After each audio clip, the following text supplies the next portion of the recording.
Friendly reminder, tomorrow you have a test. We are going for 23 minutes tomorrow. That'll be the lowest we go. So 23 minutes is the lowest we go. We start tomorrow.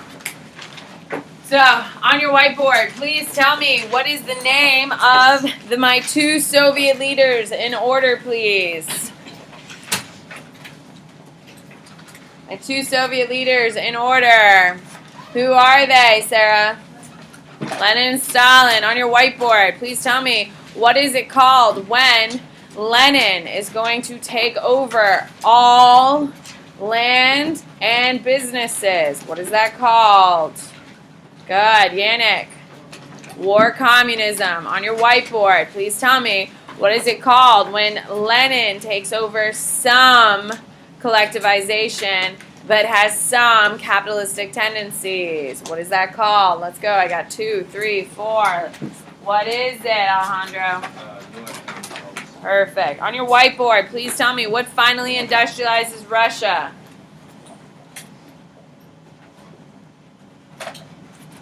Good. Potter.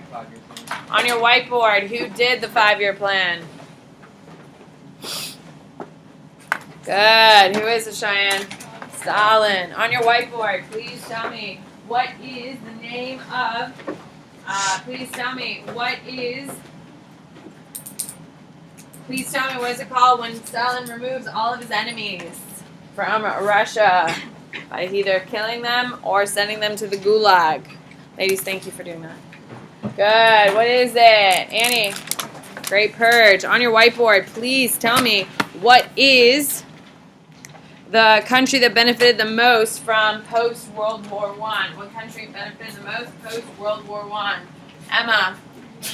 United States. On your whiteboard, please tell me what is it called when the United States burnt food in order to drive up prices? Good. Come on, Abby. On your whiteboard, please tell me what is it called when the United States government hires citizens to do projects like infrastructure? Good. What is it, Ricky? New Deal. On your whiteboard, please tell me what is the nickname of Stalin? Good. What is it, Saran? On your whiteboard, please tell me what is it, who created fascism?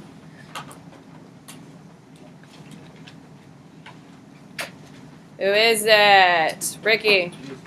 Mussolini. What is the name of Mussolini's party? Good. Good. What is it? Matthew. Black shirts. On your whiteboard, Lenin dies and there are 4 years of chaos. What is the date range of no leadership in Soviet Russia?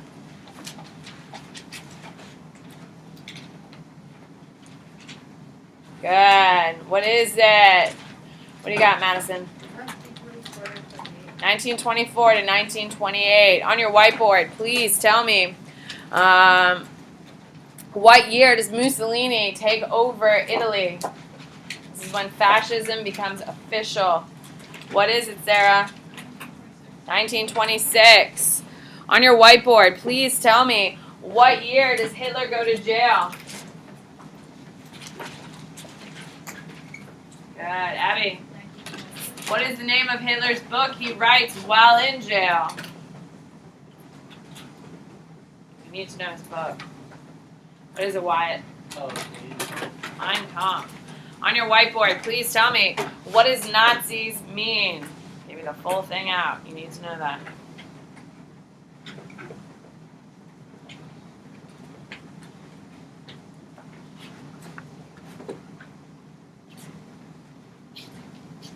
No, Alejandro, you're wrong. What is it, Amari? National Socialist German Workers' Party. Here we go. Who can raise your hand and let me know where we left off? Sam.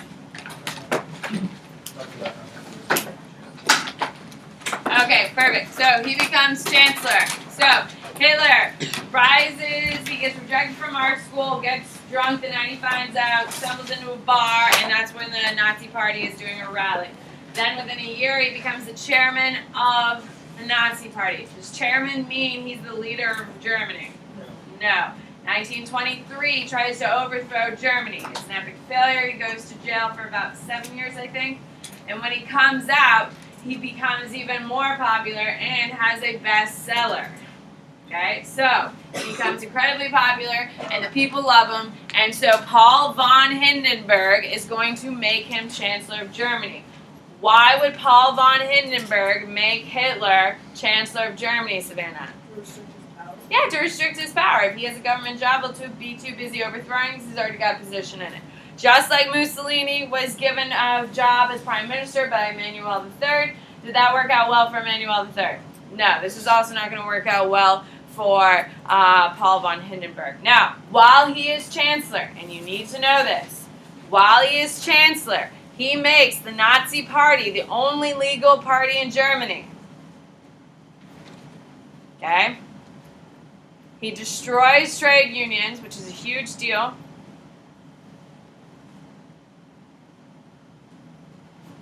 And he removes any enemies of his in Germany. This is as chancellor. So what is he doing? He's preparing to what? Overthrow, for sure. He's preparing to overthrow. You need to know this is all done when he's a chancellor. Then, he is now going to really start pushing this policy of eugenics. And you need to know that term. Policy of eugenics is all about racial superiority and purity. Eugenics was also very popular here in the United States. Charlie Chaplin was a huge eugenics fan. And so was the first guy to sail across the Atlantic. I can't think. Wait a minute. What's his name?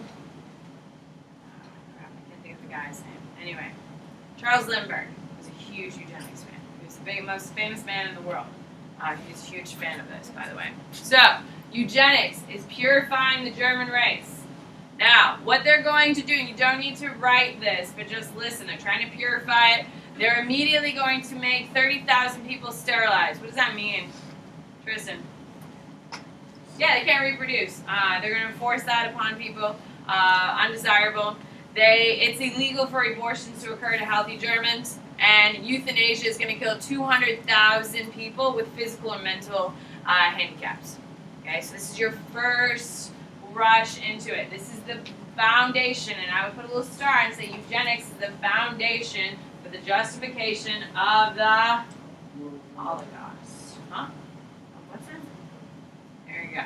So, now, anti-Semitism is also going to be a huge thing. You need to put a big star, and you need to write Nuremberg laws. This is all being done while he's chancellor. He is not Hitler. He's just chancellor.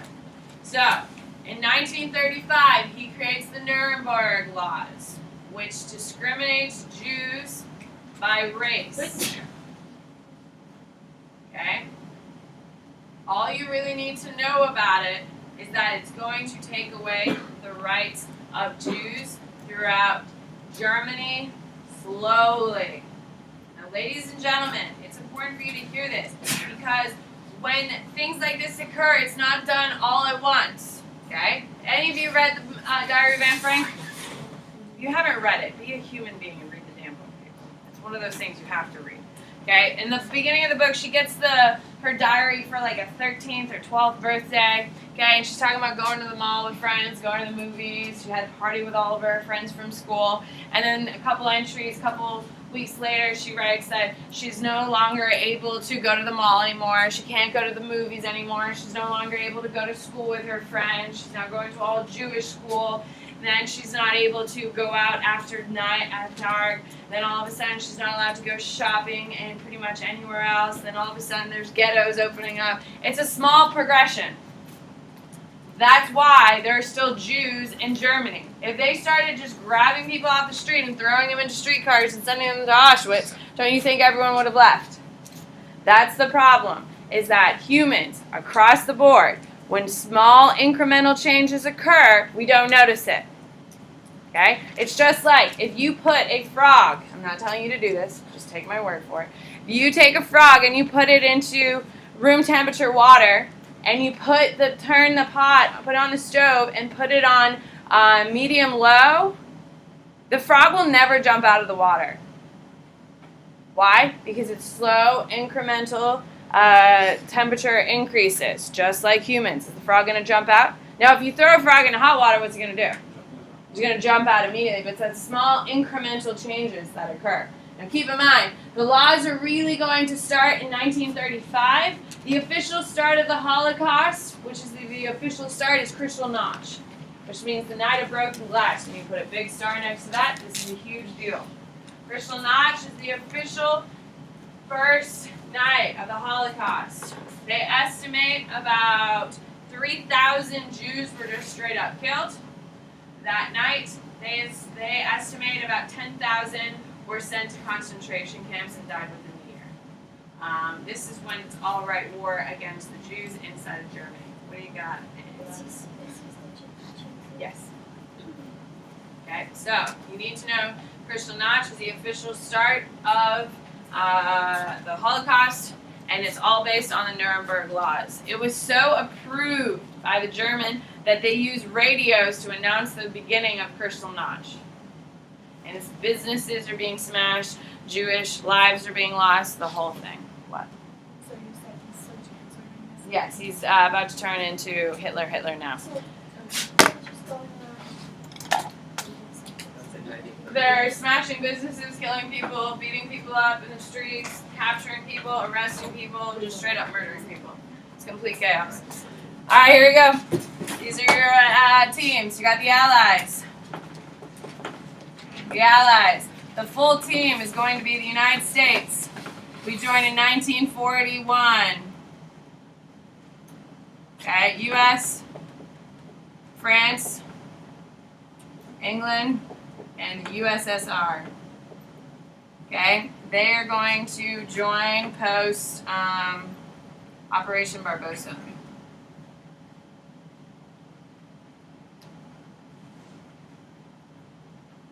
Okay, so your Axis powers, which is what we call what used to be the Central Powers, is going to be Germany, Austria-Hungary,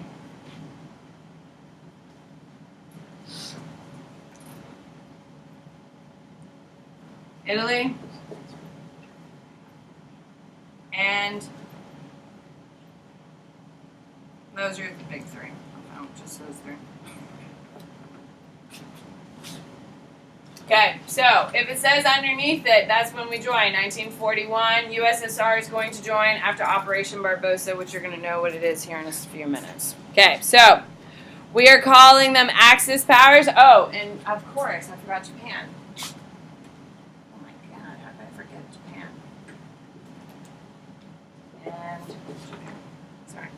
Okay, so the first event is going to be, okay, the first event of World War II is the Japanese invasion of Manchuria.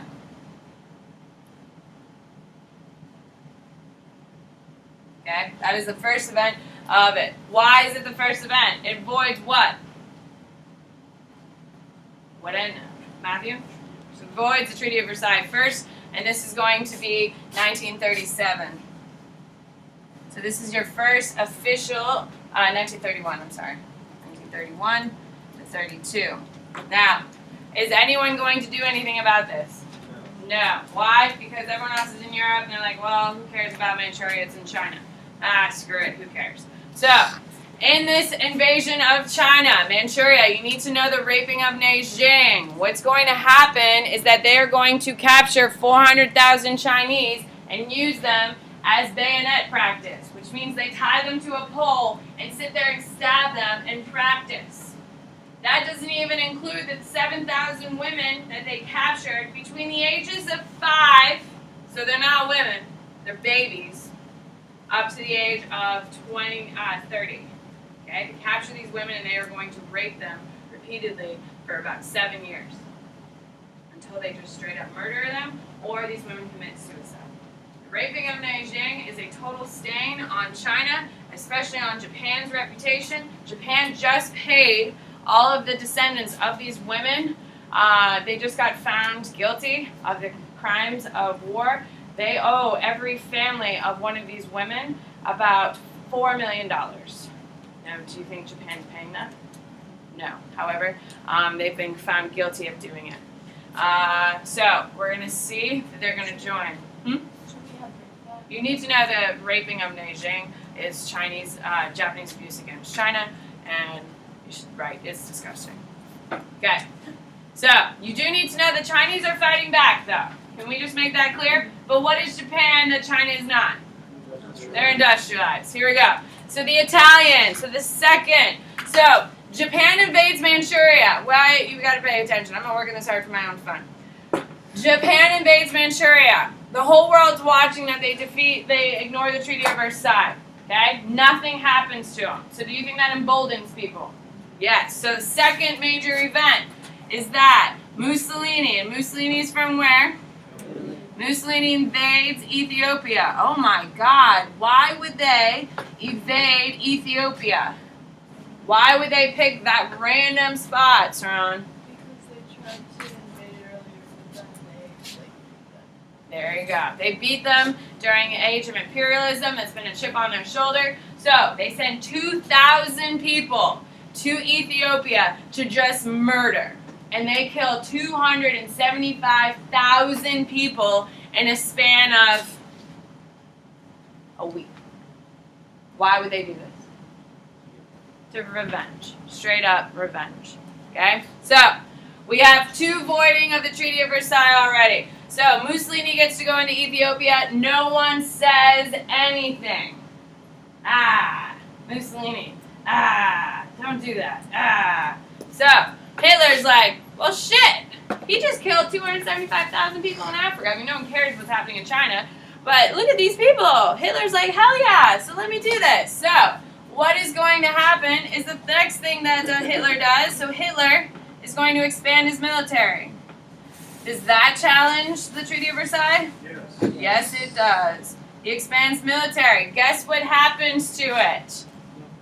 Nothing.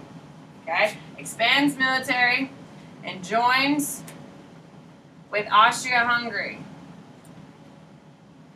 With Austria. It eventually will be Austria-Hungary. So I'm just going to do it. And this is called Anschluss. You do need to know it. Aschluss. Does that void the Treaty of Versailles? Yes, it does. So, with that being done, so when Hitler expands his military and starts aligning his buddies, everyone's like, whoa, whoa, whoa, whoa, whoa. Okay, hello, Hitler. You're not allowed to do any of that shit. And they're like, well, let's sit down and talk about it. So they have a meeting called the Munich Conference, which is your 4th component. So the Munich Conference is between Germany, Italy, U.S., France, England. Okay? So the Munich Conference is between Germany, Italy, U.S., France, and England. At this conference, everyone's like, so Hitler, you're doing wonderful things in Germany. You turned it around. It's doing great. And it has. Hitler is a horrible human being. Please listen to me. I completely believe it. I'm not just saying he's a horrible human being. You shouldn't have to convince you of that. However, he is a hell of a leader.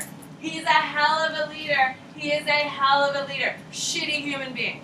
Okay? He takes the poorest, most destroyed country in Europe and 7 years transforms it to the most powerful nation in the world. Is that impressive? Yes. Shitty human being, impressive leader. Okay? So, once he gets there, and you need to write Munich Conference in your notes, not just have my quick little thing. You better write something underneath it. I'm not writing it on the board. You need to know that the allies are going to start appeasing. You need to know that term, appeasing. What does appeasing mean? Mia? Yeah, well, they give in to the demands of Hitler. So, at this point, have the Allies said anything to him? No. It's at the Munich Conference, and they're like, whoa, Hitler, okay. You're doing great things, but let's kind of check it. Well, Hitler's like, well, I'm annoyed. The Treaty of Versailles sucks. I want to fix it. Okay? I want to get Czechoslovakia. So, what happens is that in the Munich Conference, he gets Czechoslovakia, and he says he'll be a satisfied power. You need to know that. The Munich Conference, Hitler gets Czechoslovakia, and says, I'm a satisfied power. Czechoslovakia. It's not Czech Republic. Do not write Czech Republic. Czech Republic doesn't exist until the 80s. So, with Czechoslovakia, he says, I'm a satisfied power. Okay? Also at the Munich conference, around the same time, Hitler signs a non-aggression pact with Russia. Why would Hitler sign a non-aggression pact with Russia? Think about it. It makes logical sense. Why? So they don't have to fight a two-front war. It is a secret non-aggression pact with Russia. You need to know that. Okay? So, to avoid a two-front war. So, the Munich conference is hailed as a success. You need to know Neville Chamberlain, by the way. He is the Prime Minister at the time of England. He says the Munich conference is a success. That peace has been restored in the world. Our eternal peace from World War I continues. Okay? Obviously, is he right or is he wrong? Oh, he's wrong. In a year, it's going to be proven absolutely wrong because they're going to invade Poland here shortly. Okay? So, with the Munich conference, Hitler gets Czechoslovakia. Okay? He gets Czechoslovakia and non-aggression pact with USSR. Okay? Because he's trying to avoid a two-front war. What? Why do you want Just gain the territory. USSR, non-aggression of USSR. So, on September 1st, and you need to know that date. September 1st, 1939. You need to know that date. September 1st, 1939. Hitler invades Poland. So, is this like the actual? This is the actual start of the war. And then everything else is like what leads up to it? Yeah, this is all leading up to it. This is the actual war. Now keep in mind, okay, you need to know the fifth thing, and this starts the war. Okay? September 1st, 1939, Hitler invades Poland. France and Great Britain declare war. Okay? Clearly the policy of appeasement, of giving in to Hitler. Fine, you can have your big military, even though it avoids the Treaty of Versailles. Fine, you can have an air force, even though it avoids the Treaty of Versailles. Fine, you can have Czechoslovakia and the Sudetenland. Fine, you can have the Rhineland. Fine. However, the invasion of Poland after the Munich conference, guess what? Final straw, England and France declare war. Now, you need to know the term blitzkrieg. So I would change your heading so now you have the conclusion. World War II begins. That should be my heading. World War II begins with the invasion of Poland. I would write it again. You need to know that's on a test one. You also need to include the word blitzkrieg. Blitzkrieg means lightning war. And how lightning war works, there's three aspects to it. Okay? There's three aspects to it. The first one is overhead bombing. You need to know that. Blitzkrieg has three aspects to it. It's heavy overhead bombing, where they're just blowing up entire cities. Second thing is fast-moving tanks. Third thing is heavy infantry. Heavy infantry. So soldiers start showing up. So, how Blitzkrieg works. They do heavy overhead bombing. Fast-moving tanks swoosh in. Third thing, coming right behind those tanks are heavy infantry. So tons of soldiers are going to occupy. Poland falls in 2 days. France is going to fall to Blitzkrieg in 5. France falls in 5 days. Okay? It is the incredibly successful strategy. Now, you're going to put a star, and you're going to write practice in Franco's Spain. Okay? Now, he's going to practice in Spain, and he's going to practice his whole technique, but the first time it's revealed is in Poland. You need to know that. Blitzkrieg's first use ever is in Poland, but it was practiced in Franco's Spain. If you've ever seen Guernica, which I don't have time to really talk about too much today, that is lightning war. That's Blitzkrieg. That's the first time any of these techniques have been used. What? Okay, so fall of France, 1940. The fall of France is going to be the next big loss. So Poland falls in 3 days, 2 days, 3 days. Okay, then as soon as he gets Poland, he's going to turn and focus on France. Okay, with France, he's also going to do blitzkrieg, except in Paris. You need to know that. Why does he not blow up Paris? Savannah? No, Oxford's not in Paris. That's in England. He wants to keep all the art. He wants to create a massive art colony in Germany.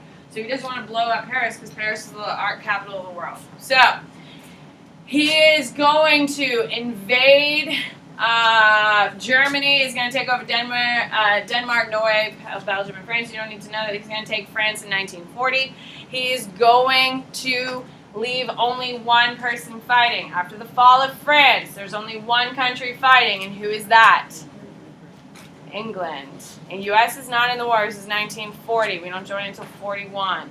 Okay? So, after the fall of France, there's only one country still fighting, and that is England. Is that a good thing for England or a bad thing? It is absolutely awful. So, Battle of Britain is your title. Okay? You need to know, I would note, they're the only country fighting Germany at this point. Everyone else has fallen to Germany or they're neutral. Okay, it is called, it's an air war. Why is it an air war? Logical sense, people. Why, Rex? Well, yes, it's an air war. They're dropping out of airplanes, but why, Ricky? It's an island, people. Only one person has ever conquered England. Who can raise your hand and tell me who it is? Because I taught you who it is. Why? Oh, William the Conqueror from Normandy. So, Battle of Britain. The air war is going to be waged with German I can't say it, whatever it is. What is it? Yeah, that's not coming out of this mouth. Okay, those are your German aircraft. You do need to know that term, by the way. So, it's called the Blitz. And they are bombing morning, noon, and night. Morning, noon, and night. Have you ever read The Lion, the Witch, and the Wardrobe, or whatever crap it is? Yes? Anyone? Do you people read? Do you know how to read? Okay. If you've ever read that, in the very beginning, I've never read it. That was not my generation. If you've ever read it, the first book, all these kids are getting piled into trains and being driven away from their families, and they're going out into the country. It's because it's happening during the Blitz. They take every kid living in London and they put them on a train in order to try to save them. The only people living in London at this time were important personnel that needed to be there. Factory workers, government workers, any of those people. Everyone else is going to disperse into the countryside. Just because they're being bombed morning, noon, and night. If anyone ever been to London? Been to London. It's a brand new city. True or not true? Looks like any city in the United States. Well, it should, because it was rebuilt in the 1950s. It's a brand new city. Anyone ever been to Paris? If you've been to Paris, it looks like it should look, right? Old buildings, big open ways. Why? Because he didn't bomb it. Why? Because he wanted the art. It's important that you understand why cities look like the way they do. If you go to a city in Europe and it looks pretty damn modern, that's because Hitler did what? Bomb the hell out of it. So, England is going to have be bombed for like 6 months, almost all the way. Okay, they pretty much almost. Who is the Prime Minister of England during the time? Ricky. Churchill. You need to know that. Winston Churchill is your Prime Minister. I will tell you, history will say Churchill is the reason why British citizens did not quit. If you've ever heard a Churchill speech, you just want to get up and fight. Okay? I mean, he's an incredible orator. He is a major leader. They were a breath away from quitting. They were a breath away from quitting. Then Hitler changed his mind and decided to do the dumbest thing you could possibly do, which is invade Russia. Okay, so your next heading is Operation Barbarossa. Okay, Operation Barbarossa, okay, is happening on June 22nd, 1941. Operation Barbarossa is Hitler's surprise attack on the Soviet Union. Now, to write that down. What? Yeah, of course.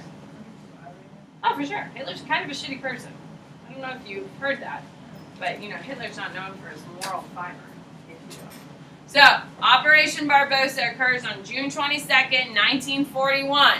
Hitler is going to void the non-aggression pact with the Soviet Union and invade Russia. Now, you have to understand the Russians are confused. Hitler gets about 100 miles into Russia before anyone shoots at them. When they showed up at the border, they were like, oh, we're here to support the Soviet comrades. They let them in. It's not until word finally got back, like, what? No, we're not supposed to have any help from the Russians and from the Germans. At that point, they start doing the aerial bombs when someone starts fighting back. Beforehand, they just had their planes circling and just waiting. So the moment the Russians start fighting back is the moment they start bombing. And they start their blitzkrieg and all that stuff. Now, you do need to know that it's going to, you put a big star, it is going to fail long term.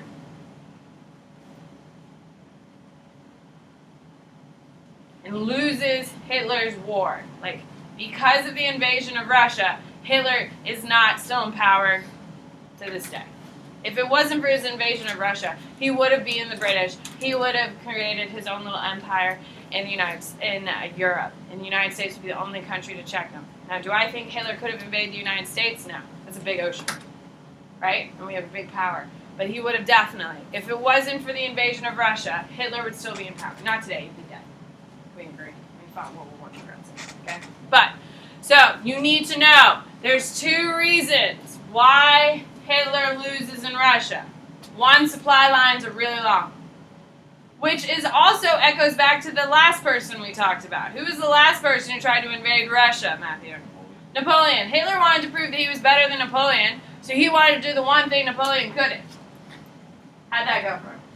Yeah, well, same outcome as it did for Napoleon. Causes the end of his career. Okay, so, supply lines were too long, and Russian winters suck. Okay, so a lot of his troops are going to die because of that. Oh, and there's a third thing. Sorry, there's three reasons. The third thing is, Russians have plenty of people to lose. It's not me being mean. Do you think they were ready to fight in World War II? No, they just industrialized, ladies and gentlemen. Their government is in chaos still, okay? They were not ready to fight in World War II. The only thing Russians have a lot of is bodies. They can just send boys from all around Russia just to literally get massacred. They're literally running into battle. One gets 2 bullets, one gets a gun. They tell them once the guy with the gun's dead, pick up the gun and start shooting. That's Russia. That is Russia. Do you think they were ready to feed all their soldiers that survived the battles, which weren't many? No. It's a complete mess. However, the Soviets are going to win. Long term. Okay? The biggest battle, I guess number 4 thing you need to know. Sorry. 4th thing you need to know is Stalingrad. Stalingrad is a turning point of the Eastern Front. Once Germany wins once the Soviets win this battle, they just keep pushing all the way to Germany. Okay? Now, Stalin lost 8 million people in this city. 8 million people. This is the largest battle in history of death counts. 8 million people, it takes about 1.5 years to fight. Okay? Why do you think Stalin wouldn't lose the city? Ricky? Namesake, absolutely. So, in this battle, okay, 8 million people are going to die. That includes civilians. The whole city is completely destroyed. But once the Russians break the lines of the Germans, they just keep marching all the way to Germany. Yes? Okay, so it's a turning point on the Eastern Front. If you want to see a amazing movie, it's so great. It's called Enemy at the Gates. It's about Stalingrad. It's just a phenomenal movie. It has Jude Law in it. Oh my God, it's incredible. I'm going to show it to you probably after AP. Okay, so U.S. involvement. U.S. involvement. Okay, you need to know that the United States is going to do Lend-Lease with England. They're doing Lend-Lease from 1939 to 1941. Okay, just like in World War I, we have the Lusitania is filled with American weapons and bombs and all that stuff. Instead of smuggling on ships, okay, and break neutrality, what they're doing, you can't break neutrality, and you should write this down, if they don't purchase it. So if England never pays for it, we didn't break neutrality. So what are we doing? We're lending them, we're leasing them. We never get paid for them, ever. After World War II, we never got paid for them. I don't think anyone in the United States really cared. Okay? So we're trying not to break neutrality. Did we break neutrality? Yeah. Oh, for sure. Okay? Now, you need to put a very big star. The United States is going to cut off oil supply to Japan because of its imperial nature. What does it mean to have imperial nature? What does that mean, Mia? Yeah, they keep on conquering. So the United States is like, hell no, you can't keep doing this. So the United States cuts off the oil to Japan because of its imperial nature. Ladies and gentlemen, what would happen to the United States today if Saudi Arabia stopped selling oil to us? Ladies and gentlemen, you wouldn't be in school right now. You think we could power all these lights without oil? How are we going to get you here? Do you think you're going to have enough gas in your car to get here to school? So if Saudi Arabia cuts off oil supply to the United States, would it shut down our entire country? Absolutely, 100%, yes. Guess what we did when we cut off oil to Japan? We shut down their entire country. So because we cut their oil supply, what was the retaliatory action? Pearl Harbor. You need to know that. So, because we cut off oil supply to Japan, they bombed Pearl Harbor. The reason why they bombed Pearl Harbor was to destroy our Pacific fleet. You need to write that down. Was to destroy our ability to wage war in our Pacific fleet.